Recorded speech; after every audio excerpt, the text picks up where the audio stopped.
امام غزالی رحمۃ اللہ علیہ نقل فرماتے ہیں کہ بیت المقدس میں ایک عورت رہا کرتی تھی، جب رجب شریف کا مہینہ آتا تو وہ سادہ لباس، اون کا لباس پہن لیتی، اونی لباس، اور اللہ تعالیٰ کی کثرت کے ساتھ عبادت کرتی، ذکر و اذکار کرتی، یہاں تک کہ روزانہ 12,000 مرتبہ قل ہو اللہ شریف پڑھا کرتی تھی۔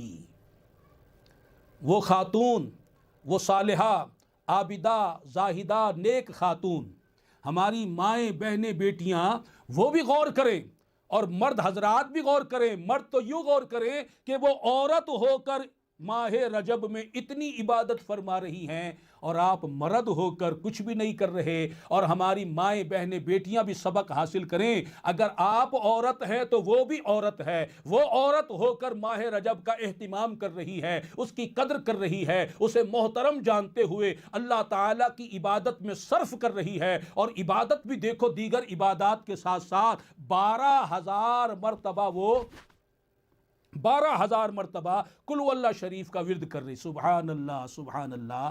وہ خاتون علیل ہو گئیں، بیمار ہو گئیں، ان کو پتہ چل گیا کہ اب میرا آخری وقت ہے۔ اپنے بیٹے کو حکم دیا کہ بیٹا اب لگتا ہے کہ میں دنیا سے جانے والی ہوں، جب میرا انتقال ہو جائے، یہ میرا اونی لباس جو میرا ماہ رجب میں پہنا کرتی تھی، جسے پہن کر میں روزانہ 12,000 مرتبہ قل ہو اللہ شریف پڑھا کرتی تھی، مجھے اسی اونی لباس میں تو نے کفن دینا ہے، کفنانا ہے۔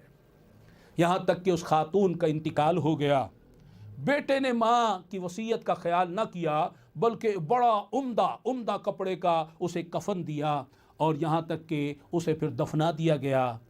جب دفنا دیا گیا، رات ہوئی، وہ خاتون اپنے بیٹے کے خواب میں آئیں اور فرمانے لگی کہ بیٹا میں تجھ پر ناراض ہوں، تو نے میری وصیت پر عمل نہ کیا، میرا حکم نہ مانا، میں نے تجھے تاکید کی تھی کہ تو نے اونی لباس میں مجھے دفنانا، تو نے میری بات نہیں مانی۔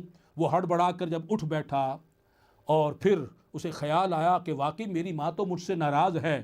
وہ صبح ہوئی، اس نے اونی لباس لیا، چلا قبر کی طرف کہ قبر کھود کر، ایک طرف سے کھود کر میں یہ لباس اندر رکھ دیتا ہوں۔ اس نے قبر کھودنا شروع کی، کھودتا گیا، اسے تجسس ہوا، تھوڑا اور کھودا، کیا دیکھتا ہے کہ اندر تو اس کی ماں کا نام و نشان ہی نہیں ہے، اس کی ماں کا جسد لاشا وہاں موجود نہیں ہے۔ بڑا حیران پریشان ہوا۔ اسی اثنا میں غیب سے ندا آئی، ہاتف غیب نے ندا دی کہ اے بندے، جس نے ماہ رجب میں ہماری عبادت کی، ہماری رضا کی طلب کی، ہماری خوشنودی کو چاہا، ہماری عبادت کی، ہم اسے تنہا نہیں چھوڑا کرتے۔